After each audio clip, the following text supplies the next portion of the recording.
Welcome back. Stay focused, take some notes, and let's go. Navigating through a DIALux evo project is a very, very important thing that everyone needs to master to make their workflow fast and smooth. How does it work?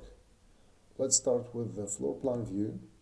To zoom in, you scroll the mouse wheel forward like this, and to unzoom, you scroll it backward.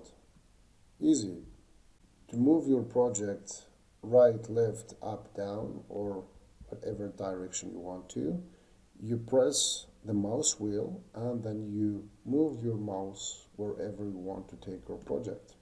It's almost the same in 3D. So to zoom in, we scroll forward. To zoom out, we scroll backward.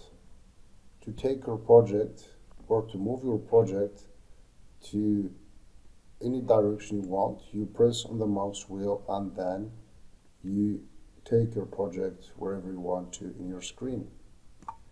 But here, there is one thing that is added, in 3D, it's the left mouse button. If you want to rotate your project like this, you use your left mouse button. You click on it and then you rotate your project in X, Y, and Z. You can also use the keyboard to navigate through your project, and it looks a little bit like a drone shot. So if you press A, the project goes to the right. If you press D, it goes to the left. If you press S, you zoom out. If you press W, you zoom in. Great job! Keep learning, and I will see you in the next video.